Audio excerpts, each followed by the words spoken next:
যে আবাগির বেটি, এবার এই ঘর থেকে তাড়াতাড়ি বিদায় হতো। আমার বাপু খুব ঘুম পেয়েছে, গাটাও কেমন ব্যথা ব্যথা করছে। যাও যাও, এবার বিদায় হও এখান থেকে। আমি এখন এ ঘরে ঘুমোবো।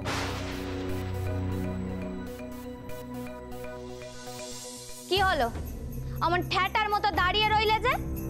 বলছি না আমার ঘুম পেয়েছে, যাও এখান থেকে। এই ঘর আমার, আমি এই ঘর থেকে কোথাও যাব না। আমার ঘর, আমার ঘর বললেই হলো? তা বলি তোমার কোন স্বামী তোমাকে ঘর লিখে দিয়েছে? হ্যাঁ, জাল নেই তরোয়াল নেই, আমার নিধিরাম সর্দার এসেছেন গো। মুখ সামলে কথা বলো বলে দিচ্ছি। এই ঘরে আমাকে মা থাকতে দিয়েছে, এই ঘর এখন আমার। আমার ঘুম পাচ্ছে, দেখছো না আমার বিছানা করা হয়ে গেছে। আমার কিন্তু খুব বিরক্তি লাগছে। যাও, এই ঘর থেকে তুমি বেরিয়ে যাও। টুকুরি টুকুরি, বেরোতেই যদি হয় তো তুমিই যাও। আবাগির বেটি আমি যাব কেন? এই জমনে দাসী যখন কোনো কিছু চায় না, তখন সেটা আদায় না করে ছাড়ে নে। বেচনা করা হয়ে গেছে সে তো আমিও দেখতে পাচ্ছি, আর কার জন্য আমার পাট পাট করে বেচনা করেছো সেও আমি খুব ভালো করে জানি। কোন বোমরা ফুলের মধু খেতে আসে তা কি আর আমি জানি না, কিন্তু আজ আর তোমাদের রাসলীলা হবে না। আমার ঘুম পেয়েছে, যাও এখান থেকে। কি কি বললে তুমি? তোমার এত বড় সাহস? অসভ্য নির্লজ্জ বেহায়া মেয়ে মানুষ, শিক্ষা দীক্ষা তো তোমার কোনো বালাই নেই। তোমার মতো অশিক্ষিত গেও মেয়ে মানুষের সাথে কথা বলতে আমার ঘেন্না করে। বেরিয়ে যাও, তুমি এই ঘর থেকে বেরিয়ে যাও। কি হয়েছে এখানে? এত এত সরগোল কিসের? বালি, আমার এই মেয়ে মানুষের সাথে কথা বলার বিন্দুমাত্র ইচ্ছা নেই। তুই ওকে এক্ষুনি ঘর থেকে নিয়ে যা, নইলে কিন্তু আজ একটা রক্তারক্তি কাণ্ড ঘটে যাবে বলে দিচ্ছি। কি বললে? তুমি আমায় হুমকি দিচ্ছ? এই জমনাকে তুমি হুমকি দিচ্ছ? ও মা গো, আমি কোথায় যাব গো? এ তো দেখছি চোরের মায়ের বড় গলা।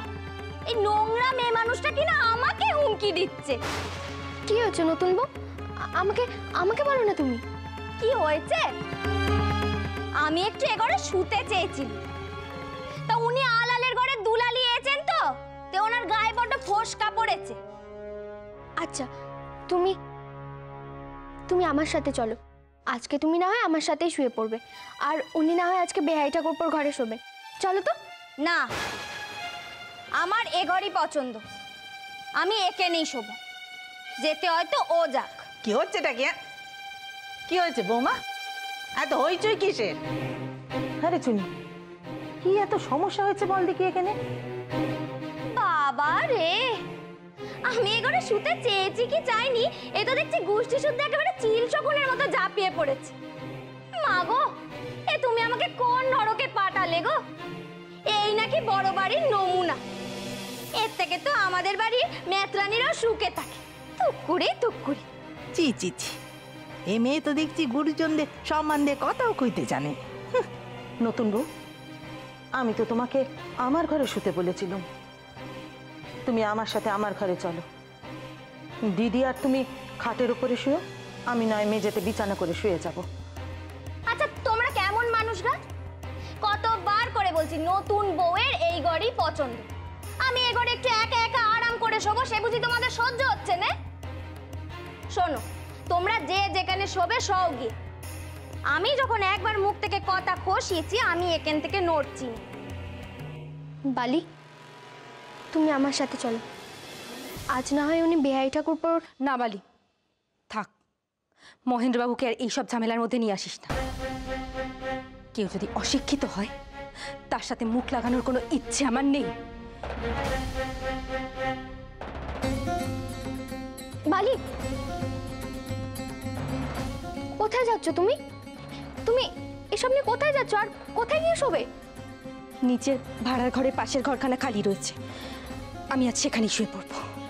না বালি, সেখানে যে তোমার দম বন্ধ হয়ে আসবে বালি। এখানে এক মুহূর্ত যদি দাঁড়াই, তাহলে আমি এমনিও দম বন্ধ হয়ে মরেই যাবো বালি।